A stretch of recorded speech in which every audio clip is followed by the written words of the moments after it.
Assalamualaikum. Perkenalkan, nama saya Salia Amin. Hari ini kita akan eksplor mengenai salah satu situs bersejarah yang ada di Kabupaten Jombang, khususnya di kawasan Kecamatan Megalu. Simak terus videonya ya. Situs bersejarah yang akan kita eksplor adalah situs Petilasan Damarwulan di Kecamatan Megalu, Jombang.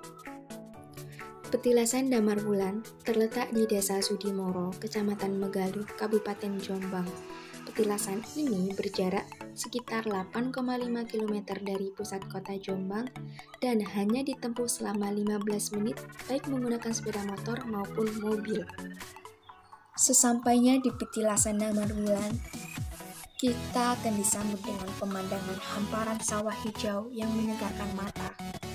Petilasan Damarwulan memang terletak di tengah-tengah sawah. Hal ini menandakan bahwa kondisi geologis, terutama kondisi tanahnya, memiliki tingkat kesuburan yang bagus, sehingga dijadikan area pertanian, khususnya tanaman padi.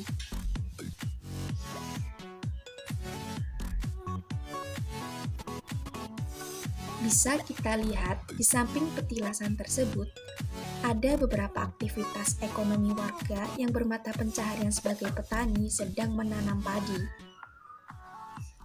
Saat akan memasuki petilasan, kita dapat menyaksikan gerbang yang didesain seperti saat era Kerajaan Majapahit yang begitu menakjubkan.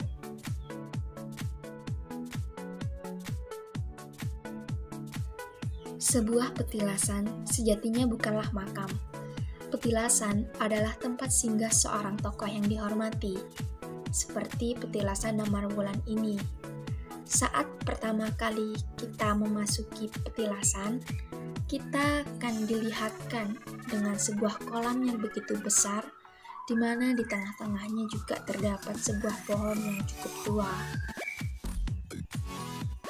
Di Petilasan Damarwulan ini terdapat 2 buah kolam, di mana pada kolam pertama yang memiliki ukuran sangat besar digunakan untuk keperluan sehari-hari seperti mandi, memasak, dan lain sebagainya.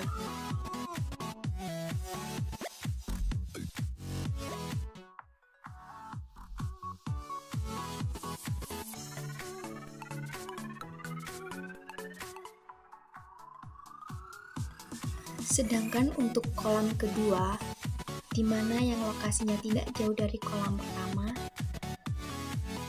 memiliki ukuran yang lebih kecil. Kolam ini difungsikan sebagai tempat pemandian kuda, karena pada saat itu kuda merupakan salah satu transportasi utama. Di antara 2 buah kolam yang ada, terdapat sebuah pendopo yang cukup luas. Biasanya pendopo ini dimanfaatkan oleh masyarakat untuk mengadakan hajatan atau syukuran atas panen yang mereka lakukan. Selain itu, dari pendopo tersebut kita bisa melihat sebuah tugu berwarna kuning dan hitam yang berdiri kokoh di belakang pendopo tersebut. Tugu tersebut memiliki ukuran yang tidak terlalu besar, di mana pada tugu tersebut terdapat sebuah tulisan aksara Jawa dan beberapa angka yang tertulis di dalamnya. Dari sana, kita juga dapat melihat ada 2 buah petilasan di situs Petilasan Damarwulan ini.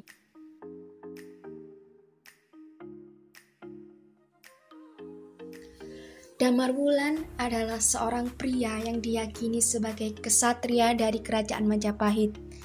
Ada pendapat lain yang menyatakan Damarwulan adalah nama kecil dari Prabu Brawijaya I, salah satu Raja Majapahit.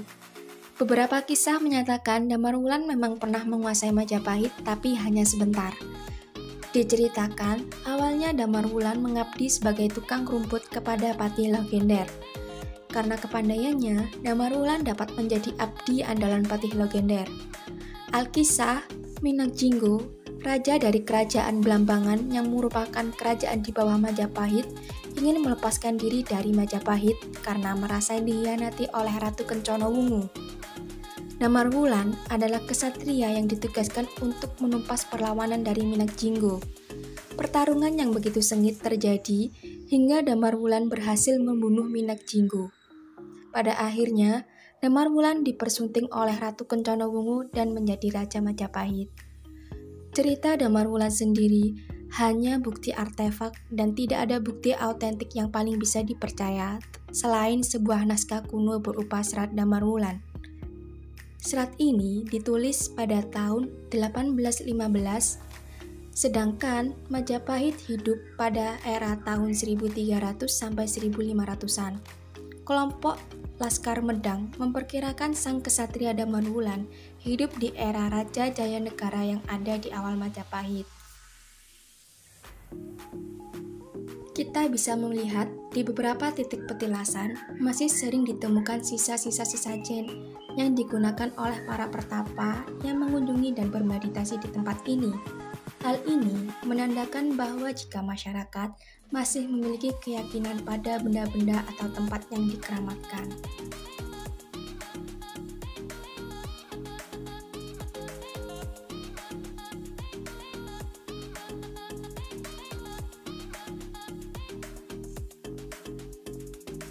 Selain petilasan Damarwulan, di tempat yang sama kita akan menjumpai petilasan Maharsi Maudoro. Maharsi Maudoro diyakini sebagai ayah dari Damarwulan. Dulunya, dia merupakan seorang patih kerajaan Majapahit, tapi kemudian dia mengundurkan diri dari jabatannya. Di sini kita bisa melihat ada dua cungkup dan sebuah pohon besar yang dikeramatkan oleh masyarakat, sehingga seringkali di tempat ini juga ditemukan sisa-sisa sesaji yang diletakkan oleh para pertapa dan pengunjung yang berdoa di sini. Lalu bagaimana dengan kondisi iklim di petilasan Damarwulan? Di situs ini, iklimnya termasuk ke dalam kategori iklim tropis dengan suhu sekitar 23-27 derajat Celcius, di mana intensitas curah hujan di sini cukup tinggi. Saat ini, di situs ini memasuki musim penghujan sehingga tumbuhannya begitu segar dan hijau. Tumbuhan di sini didominasi oleh tumbuhan yang selalu hijau sepanjang tahun atau evergreen karena selalu menerima cahaya matahari, seperti pohon mangga, kelompok dari palem-paleman, pohon beringin, dan sebagainya.